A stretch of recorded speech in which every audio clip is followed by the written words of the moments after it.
is off, when he's not touring, if he is at home, he's either watching or going to an OU football game or going to an OU basketball game.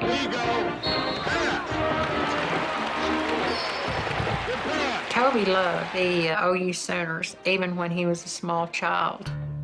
He loved them so much that he went to work for them selling Cokes. I sold Cokes at one field when I was 12 years old. I think you had to be 14 or 15 to get a job there, but I was so oversized that I could get a job. The reason we sold hot dogs or sold Cokes or whatever was because we couldn't afford to get in the game. And the way it's built, you can't just like walk up to the fence and look over or anything like that. So you had to find a way to get in the game. If you got a job selling Cokes or hot dogs at Oklahoma, you were somebody. Everybody's like, wow, how'd you get that job? And you're like, you just got to know somebody. I would sell Cokes first half. It'd be 50 to nothing usually. Oh, you'd be killing somebody. Fans would dump out and go over to drink beer across the street, and I would find me a seat and not sell Cokes, but it's my free ticket in the games. It's Dodd to Sandifer to Joe Rector for a touchdown. And he is going to go the distance. Right up, and the national championship with certainty now belongs to Coach Switzer and his Sooners. Why Oklahoma football is important to the people of Oklahoma is because they have nothing else. We don't have the distractions you have in a lot of other places. We don't have professional sports, football, basketball, baseball. The children are brought up at a young age knowing that you root for Oklahoma and that it's special. It's what we do around here. I've gone to games forever, so I'm very loyal to my team, and that's it. I don't have other teams. I don't have part two. Toby's blood runs crimson and cream.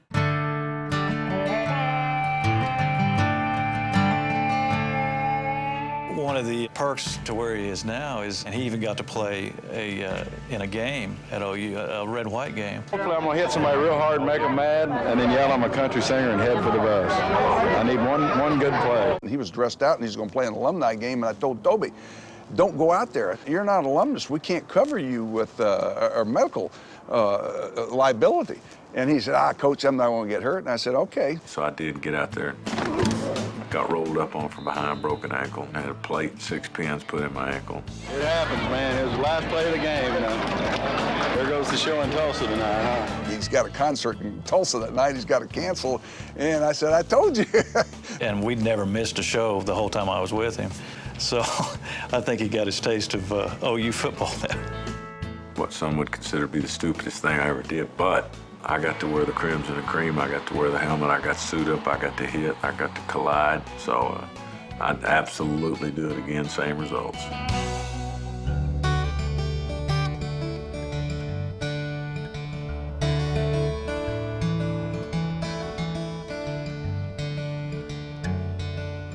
Some of the things that Toby enjoyed doing as he was growing up as a kid, he loved all sports. We'd get home from school and we'd get sports going. Football, we'd use 2 or 3 yards, played tackle. Couldn't tackle on the driveway though. Once you got out in the grass, you was fair game then. Still can't get the grass to grow like it was supposed to. It's not thick. I think it's because it was trampled for so many years because the boys always played in our yard. Football goes way back early, grade school. We played for a boys club. After 3rd grade, everybody played for your own school. I was one of the only 5th graders that got to play up on that 6th and 7th grade team, and I played there 3 years, and it was probably my favorite time to ever play football. By the time I got to high school, I was on my 10th year of football. There was a few guys that didn't play football for some reason, and Toby was one of those guys. Toby didn't play football in high school because he wasn't one of the rich elite families. A lot of guys that went to our school, that his fathers were on school boards and stuff at different levels. So there's a lot of politics went on, and I had trucks and rodeo and all that stuff. And for the first time in my life, I, pretty much was laying out of football.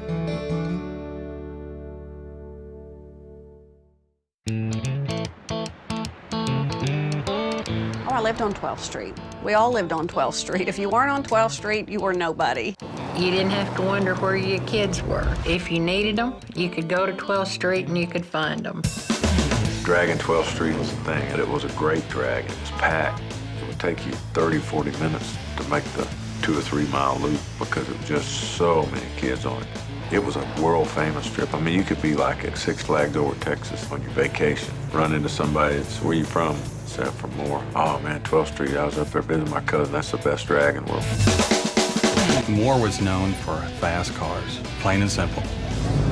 They would rev their engine, you'd rev your engine, and if no one was in front of you, maybe that 100-yard area, we'd find out who was the fastest.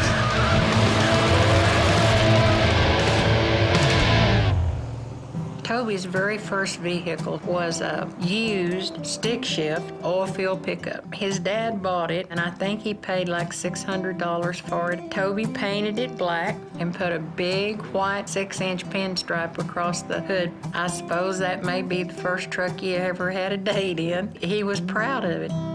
Me and JB and Sonny, we grew up on a buddy plan. Yeah, when we some bad mothers, closer than brothers, had a rockin' little 3-piece band.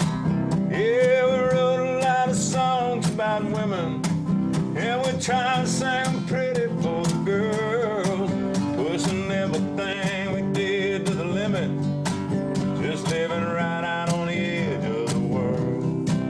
I recall one summer night at a party, we were sophomores hanging out by the lake. I got off on some wine with a waitress.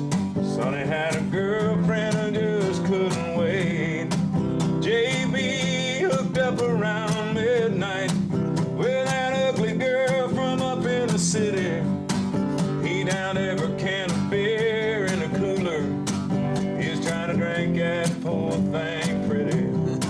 The fast cars and the good-looking cars were trying to, I guess, find the best-looking women. That's what you did. You picked up girls in your car. If you managed to get somebody that was interested, probably your next big thing was to find somebody that would sell you beer illegally. And if you got all that accomplished, then you headed for the dirt road. And you just listened to music, sat on the trunk, looked at the stars, did what you could get away with, and went home at the end of the night. All those nights I can remember, friends I'll never forget.